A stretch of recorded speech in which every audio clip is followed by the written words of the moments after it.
नमस्कार पाइसिस यानी मीन राशि। मैं सुरेश को ट्रिपल एस हिंदी टैरो से। तो आज हम पाइसिस यानी मीन राशि की जनरल 2024 के लिए यानी कि जनवरी से लेकर दिसंबर 2024 तक की न्यू ईयर की नए साल की रीडिंग करेंगे।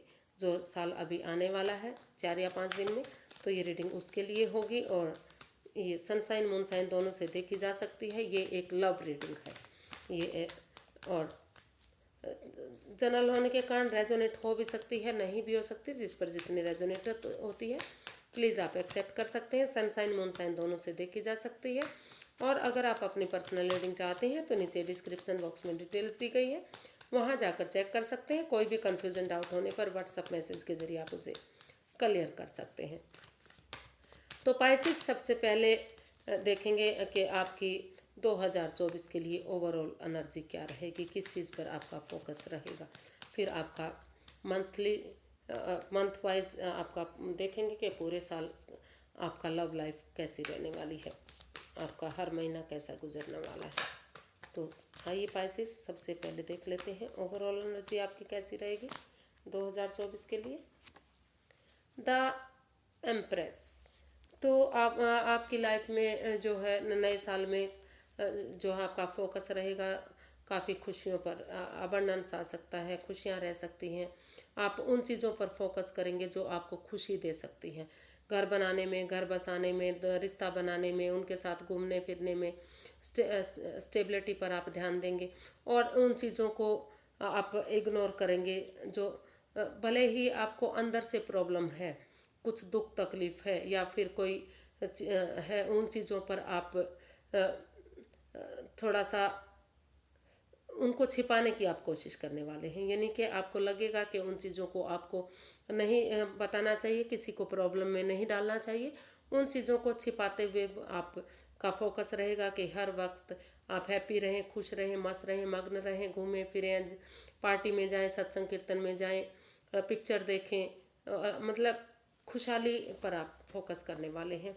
प्रॉस्पेरिटी पर हर चीज़ के लिए जो है ओवरऑल जो ये साल है आपका खुशियों भरा रहेगा। 12 की 12 राशियाँ आपका इसमें साथ देंगी। कुछ चीज़ें अगर प्रॉब्लम भी देंगी तो वो भी आप किसी के साथ शायद शेयर नहीं करना चाहेंगे। उनको भी कोशिश रहेगी आपकी कि आप अपनी प्रॉब्लम्स को अपने तक सीमित रखें, किसी दूसरे को ना बताएं। तो इस तरह की आपकी एनर्जी रहने वाली है। देख लेते हैं जनवरी से लेकर दिसंबर 2024 तक का आपका साल कैसा रहेगा। स्कॉर्पियो पाइसिस पहले 6 महीने के कार्ड्स निकालते हैं, कैसे रहेंगे आपके पाइसिस के लिए। Universe guide me please. Pisces के लिए नया साल 2024 कैसा रहेगा।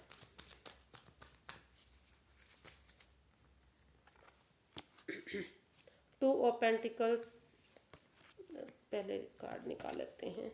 जनवरी, फरवरी, मार्च, अप्रैल, मई और ये है जून। तो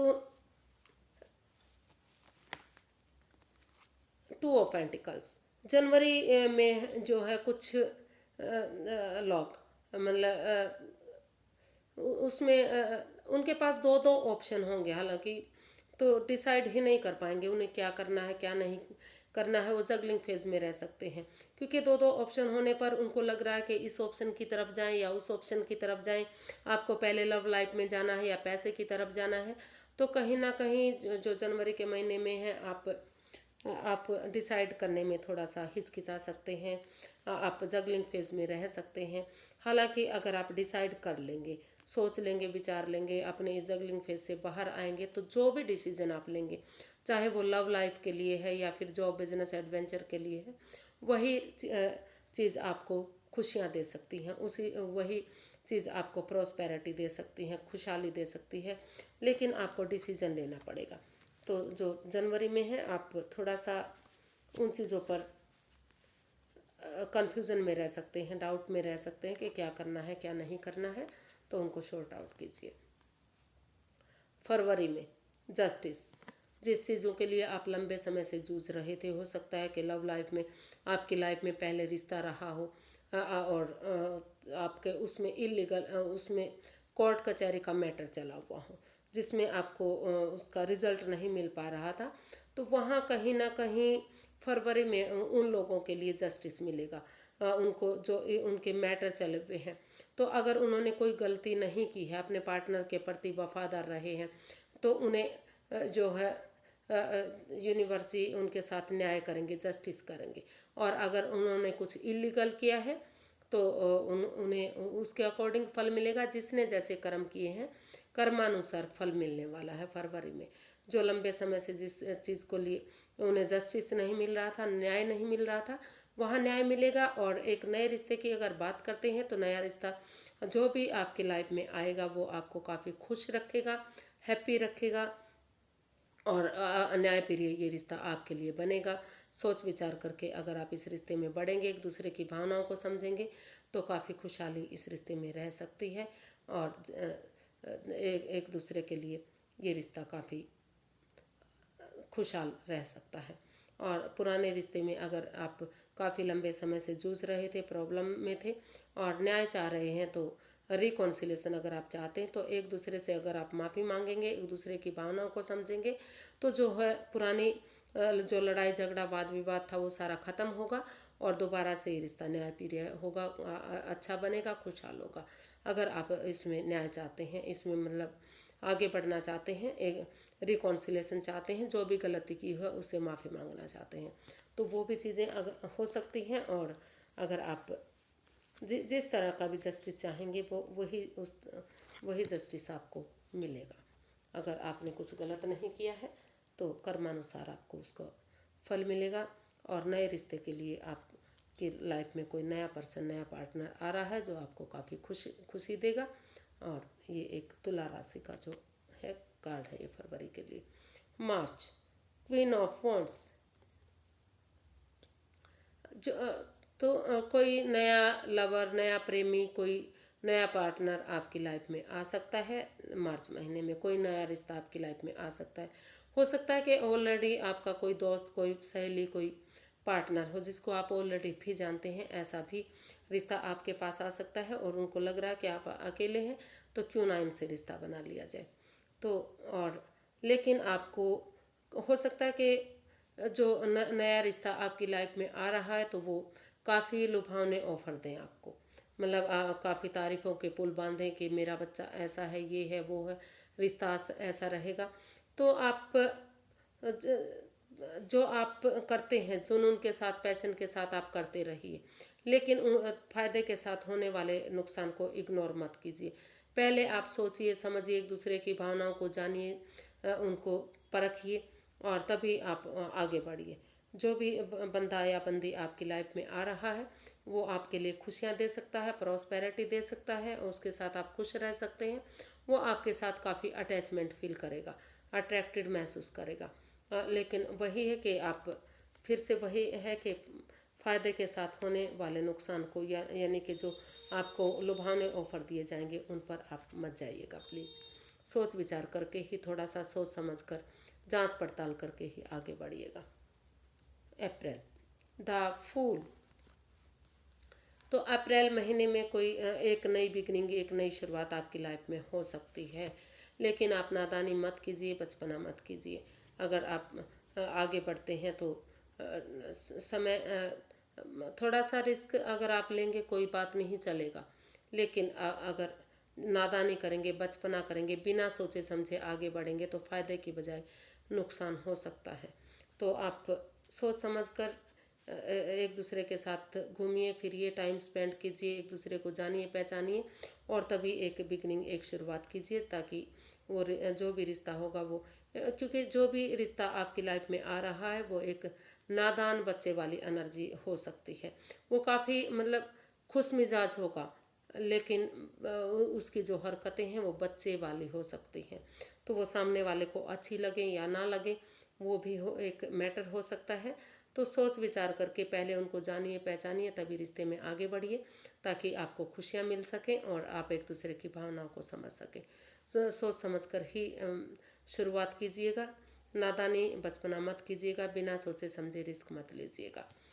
तभी आगे बढ़िएगा जब आपको लगे कि इनके साथ आपका रिश्ता सही जा सकता है और आप इनके साथ खुशहाल रह सकते हैं। अगर बिना सोचे समझे नादानी करेंगे या अचानक से आप रिश्ता एक्सेप्ट करेंगे तो प्रॉब्लम में आप आ सकते हैं। किंग ऑफ पेंटिकल्स, ये है जनवरी, फरवरी, मार्च, अप्रैल, मई के लिए। किंग ऑफ पेंटिकल्स, तो एक अच्छी बिगनिंग, एक अच्छी शुरुआत हो सकती है। अगर आप अपनी लव लाइफ में एक बिगनिंग, एक शुरुआत करते हैं, अगर जो भी रिश्ता आ रहा है या आप लेकर जा रहे हैं, तो वहाँ एक बिगनिंग, एक शुरुआत करेंगे तो धीरे धीरे करके वो जो है, भले ही अभी बातें चलनी शुरू होंगी, एक बिगनिंग, एक शुरुआत होगी, लेकिन धीरे धीरे करके जो है ये घर बनना, घर बसना, स्टेबिलिटी, खुशहाली, नेम और फेम हो सकता है। काफ़ी खुशहाली रिश्ता आपका जा सकता है। तो एक जो भी ऑफर आ रहा है उसको एक्सेप्ट कीजिए, एक बिगनिंग, एक शुरुआत कीजिए। जून, नाइट ऑफ स्वॉर्ड्स, तो अनएक्सपेक्टेडली, सडनली, अचानक से कोई आपकी लाइफ में आ सकता है, कोई एंट्री कर सकता है, लेकिन वहाँ आपको बहुत सोचना समझना पड़ेगा। वो आपको शॉक्ड कर सकता है, कन्फ्यूज़न में डाल सकता है, आपके लिए प्रॉब्लम भी हो सकती हैं या फिर खुशियाँ भी आ सकती हैं। जो जून का महीना है वहाँ वो कुछ ऐसा आपको शॉकिंग करने वाला होगा। कुछ कुछ के लिए काफ़ी खुशखबरी आ सकती है, कुछ के लिए परेशानी, छोटी मोटी परेशानी भी हो सकती है। लेकिन सोचिए, विचारिए, समझिए, और अगर सामने वाला जल्दबाजी करने के लिए कहता है तो उसको रुकने के लिए कहिए।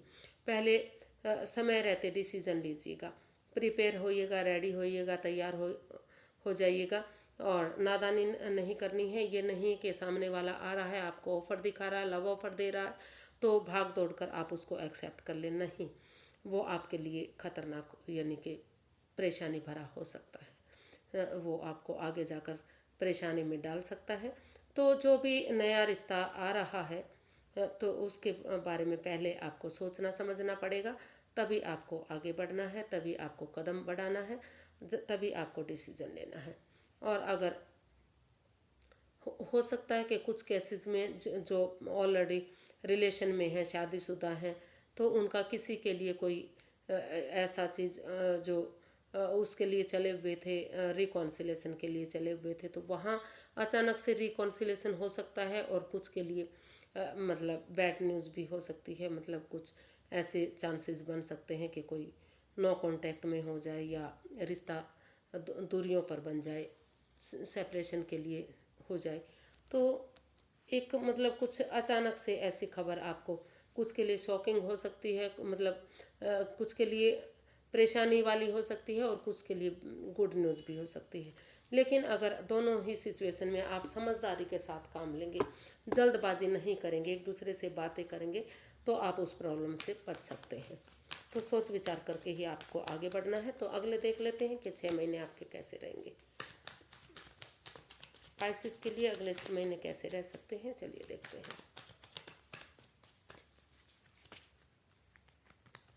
जुलाई, अगस्त, सितंबर, अक्टूबर, नवंबर, दिसंबर, और ये है गाइडेंस। पेज ऑफ वॉन्ड्स, तो अगर आप रिकॉन्सिलेशन चाहते हैं दोबारा, अगर आप ऑलरेडी शादीशुदा हैं या आप नो कांटेक्ट में हैं, सेपरेशन में हैं, दूरियां बनी हुई हैं, तो वहाँ कहीं ना कहीं दोबारा से एक अच्छी बिगनिंग, एक अच्छी शुरुआत आप होती दिखाई दे रही है।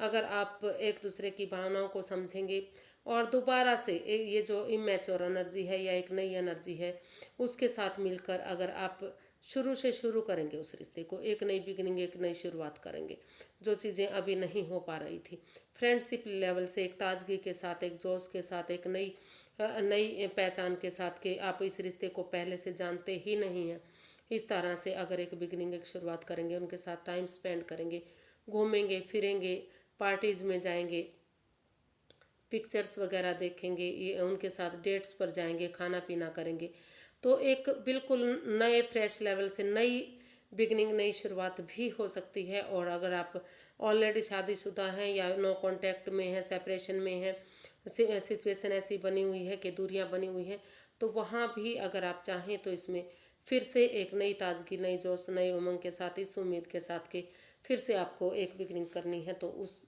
उम्मीद के साथ फिर से आप उसी रिश्ते को एक नई पहचान दे सकते हैं। नई ताजगी के साथ, नए जोश के साथ फिर से आगे बढ़ सकते हैं। अगस्त, पेज ऑफ स्वॉर्ड्स।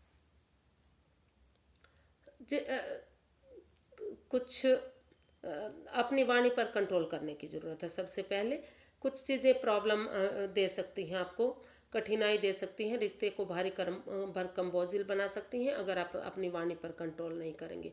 वाणी के कारण कुछ लोग इसका नुकसान उठा सकते हैं, परेशानी में आ सकते हैं अगर आप अपनी वाणी पर कंट्रोल नहीं करेंगे। अगर बजाय के चीज़ों को यूज़ करने के आप इंसानों को यूज़ करने के चीज़ों को यूज़ करेंगे, अपनी वाणी पर कंट्रोल करेंगे, प्यार से, प्रेम से पेश आएंगे, एक दूसरे की भावनाओं को समझेंगे, तो जो भी परेशानी दुविधाएं आपके रिश्ते में रही है वो प्रॉब्लम आपकी ख़त्म होंगी। फिर से एक अच्छी बिगनिंग, एक अच्छी शुरुआत होगी।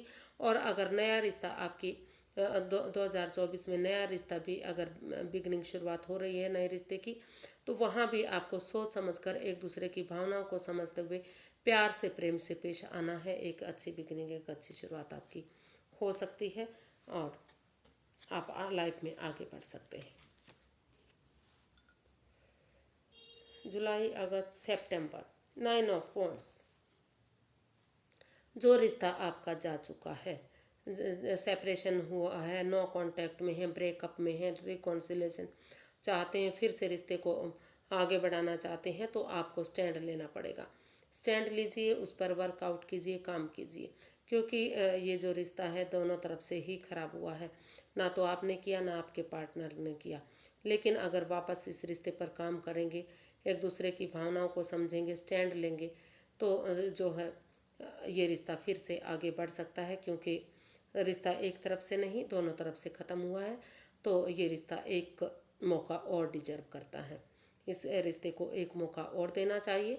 और अगर आप इस रिश्ते को एक मौका और देंगे, इसमें स्टैंड लेंगे, तो जो आपका रिश्ता ख़राब हो चुका था, जिसमें बाधाएं, रुकावटें, दिक्कतें आ रही थी, तो फिर से उस रिश्ते में आप आगे बढ़ सकते हैं। फिर से वो रिश्ता आपके लिए एक हो सकता है और खुशियाँ आ सकती हैं। तो लेकिन आपको स्टैंड लेना पड़ेगा अपने लिए या अपने प्यार के लिए। तो वो स्टैंड लीजिए, एक दूसरे की भावनाओं को समझिए, गिले शिकवे हैं उनको ख़त्म कीजिए। अक्टूबर, नाइट ऑफ कप्स। तो पहले अपने आप को प्रिपेयर कीजिए, रेडी कीजिए, तैयार कीजिए, तभी आप किसी की तरफ आगे बढ़िए। हो सकता है कि अक्टूबर में आप किसी की तरफ गुड न्यूज़ लेकर जा सकते हैं या आपकी तरफ गुड न्यूज़ आ सकता है। लेकिन पहले आपको अपने इमोशंस पर काबू करना है, अपने इमोशंस को स्टेबल करना है। लेकिन क्योंकि आप लव ऑफर तो लेकर जा रहे हैं, लेकिन जाहिर नहीं कर पाएंगे। आप समझेंगे कि सामने वाले को ही आपको समझना पड़ेगा, उनके हाव भाव समझने पड़ेंगे। तो इसीलिए पहले आप प्रिपेयर होइए, रेडी होइए, तैयार होइए, और तभी आप गुड न्यूज़ दीजिएगा। एक अच्छा गुड न्यूज़, एक मैसेज मिल सकता है, लेकिन थोड़ा सा धीरे धीरे सामने वाले को समझने की ज़रूरत पड़ेगी। शायद वो एक्सप्रेस ना कर पाए, जाहिर ना कर पाए, और वो प्यार तो करना चाहता है, रिश्ते को आगे बढ़ाना चाहता है, खुशियाँ चाहता है, लेकिन शायद वो बताने में कतराता है। तो उनके हाव भाव समझकर, उनके इमोशंस समझकर आपको ही एक्सेप्ट करना पड़ेगा, चाहे आप लेकर जा रहे हैं या आपके पास कोई ऑफ़र आ रहा है। तो अक्टूबर का महीना में एक गुड न्यूज़, गुड मैसेज मिल सकता है, लेकिन आपको समझदारी के साथ उसमें काम लेना पड़ेगा। नवंबर, किंग ऑफ कप्स। तो आप जो है आपकी तरफ कोई नया रिश्ता आ सकता है। आप किसी को प्यार कर सकते हैं या कोई सामने वाला आपको प्यार कर सकता है, लेकिन समय लगेगा, वक्त लगेगा। फिर से वही बात कि आप प्यार तो करते हैं सामने वाले को, लेकिन इमोशंस जाहिर नहीं कर पा रहे हैं। अपने प्यार को एक्सप्रेस कीजिए, अपने प्यार को दूसरों के साथ शेयर कीजिए, बांटिए, तभी आपका प्यार आगे बढ़ेगा, तभी आपको खुशियाँ मिलेंगी। नहीं तो आप परेशानी में रह सकते हैं, दुविधा में रह सकते हैं। आप अपने तक ही अपने प्यार को सीमित कर सकते हैं और आपका प्यार दूसरे और के पास चला जाएगा। तो अपने इमोशंस को शेयर करने की ज़रूरत है। और और अगर आप ऑलरेडी शादीशुदा हैं तो वहाँ भी आपको एक दूसरे के साथ अपने इमोशंस शेयर करने की ज़रूरत है। उनको अगर एक दूसरे के साथ जाहिर करेंगे तो फिर से आपका जो बिगड़ा रिश्ता है वो आगे बढ़ सकता है, उसमें खुशहाली आ सकती है। एक पहल करने की ज़रूरत है। अगर आप, क्योंकि दोनों तरफ से ही इमोशंस हैं, प्यार प्रेम है, लेकिन आप उसको एक दूसरे से एक्सप्रेस नहीं कर पा रहे हैं, एक दूसरे से शेयर नहीं कर रहे हैं, तो जब तक अपने अपने इमोशंस एक दूसरे को नहीं बताएंगे, अपने तक ही सीमित रखेंगे, तो बात कैसे बनेगी। तो आपको अपने जो है उन चीज़ों से बाहर निकलना है और एक दूसरे के साथ बांटना है प्यार को, प्रेम को, तभी आपको खुशहाली मिलेगी और आपका प्यार आगे बढ़ेगा। जो भी आपकी लाइफ में पार्टनर आ रहा है वो आपको बहुत खुश रखेगा या फिर आप उसको बहुत खुश रखेंगे। बहुत खुशहाली रिश्ता आपका होगा। एक इमोशंस से भरा हुआ, प्यार से भरा हुआ, खुशियों से भरा हुआ ये रिश्ता आपका होगा। तो लेकिन आपको शुरू में एक दूसरे से बताना पड़ेगा, जताना पड़ेगा, तभी आप आगे बढ़ पाएंगे। नवंबर में देख लेते हैं एस ऑफ कप्स। प्यार प्यार प्यार, बहुत सारे लगातार महीने आपके लव लाइफ से काफ़ी जुड़े हुए, प्यार से रिलेटेड आ रहे हैं, खुशियाँ मिल रही हैं आपको। तो जो प्यार धीरे धीरे आपको आपके उसमें आ रहा है, तो अगर आप ज़्यादा इमोशंस में नहीं बहेंगे, समय के साथ उस अपॉर्चुनिटी को एक्सेप्ट करेंगे, उस पर वर्कआउट करेंगे और उसके साथ एक बिगनिंग, एक शुरुआत करेंगे, तो धीरे धीरे करके जो ये अपॉर्चुनिटी, जो बिगनिंग, जो शुरुआत है, वो आपकी एक ब्रांड न्यू बिगनिंग बनेगी, यानी कि खुशहाली में तब्दील होगी। और जो दुख के बादल, जो परेशानी के बादल थे, वो सारे ख़त्म होंगे। तो आप ज़्यादा इमोशंस में मत बहिएगा। जो भी खुशियाँ आ रही हैं, जो भी प्यार आ रहा है, वो एक दूसरे के साथ, एक दूसरे के इमोशंस समझते हुए प्यार से, प्रेम से एक्सेप्ट कीजिए, उस पर वर्कआउट कीजिए। यानी कि वर्कआउट का मतलब एक दूसरे को समझिए, एक दूसरे की भावनाओं को समझिए, उनके साथ टाइम स्पेंड कीजिए और तब आगे आगे बढ़िए। आपको उसमें काफ़ी खुशहाली मिलेगी, काफ़ी प्यार आपकी लाइफ में आ सकता है, काफ़ी खुशियाँ आपको मिल सकती हैं नए रिश्ते की तरफ। और पुराने रिश्ते में भी अगर आप हैं तो ज़्यादा इमोशंस में ना बहते हुए अगर समय के साथ, फ्लो के साथ चलेंगे, तो दुख के बादल छटेंगे, एक बिगिनिंग, एक शुरुआत आपकी लाइफ में फिर से होगी और धीरे धीरे करके वो खुशहाली में तब्दील होगी। लेकिन आपको वो एक्सेप्ट करना पड़ेगा और उसके साथ चलना पड़ेगा। 9 ऑफ स्वॉर्ड्स, तो गाइडेंस है। यूनिवर्स ही आपको गाइड करना चाह रहे हैं कि अगर आप किसी परेशानी से जूझ रहे हैं, किसी प्रॉब्लम में हैं, किसी दुख तकलीफ में है, तो बजाय के एंजाइटी में रहने के, बजाय के स्ट्रेस में रहने के, उस चीज़ का सॉल्यूशन निकालिए। अगर आप उस चीज़ पर फोकस करेंगे, उस चीज़ का सॉल्यूशन निकालेंगे, तो इस साल में कोई भी ऐसा महीना आपका नहीं है जो आपको परेशानी दे सकता है, दुविधा दे सकता है। आप उस परेशानी से, इस दुविधा से बाहर निकल सकते हैं जिससे आप जूझ रहे हैं, जो आपको दुख दे रहा है, जो आपको तकलीफ़ दे रहा है। अगर उसका सॉल्यूशन निकालेंगे, सामने वाले से खुलकर बातें करेंगे, तो रातों की नींद हराम करने की बजाय अगर उसका हल ढूंढेंगे तो उस प्रॉब्लम का हल आपको मिल सकता है। तो हो सकता है कि आपको कोई धोखा मिला हो, उसके लिए आप कन्फ्यूज़न में हैं, उसके लिए आप परेशानी में हैं। लेकिन अगर आप कोशिश करेंगे उन चीज़ों से बाहर निकलने की, तो उसका हल मिलेगा, सॉल्यूशन मिलेगा और वो आपके आसपास ही होगा। तो कोशिश कीजिए और आगे आगे बढ़िए, न्याय मिलेगा, न्यायप्रिय चीज़ें आपकी होंगी। लेकिन कोशिश तो आपको करनी पड़ेगी, उठना पड़ेगा, चलना पड़ेगा। अगर आप इसी तरह प्रॉब्लम में रहे तो आपकी प्रॉब्लम बढ़ सकती है। तो आज के लिए इतना ही, फिर एक नई वीडियो के साथ मिलते हैं। अगर वीडियो सही लगती है, अच्छी लगती है, तो प्लीज़ लाइक करें, शेयर करें, सब्सक्राइब करें, कमेंट्स करना ना भूलें। इससे मोटिवेशन मिलता है, हेल्प मिलती है, वीडियो बनाने में अच्छा लगता है। तो फिर मिलते हैं, तब तक के लिए नमस्ते, थैंक यू सो मच। अपने नए साल को एंजॉय कीजिए, मौज मस्ती कीजिए और खुश रहिए, हैप्पी रहिए, ताकि नया साल आने आपको प्रॉस्पेरिटी दे, सुख समृद्धि दे, आपकी लव लाइफ अच्छी रखे। नमस्ते, थैंक यू सो मच।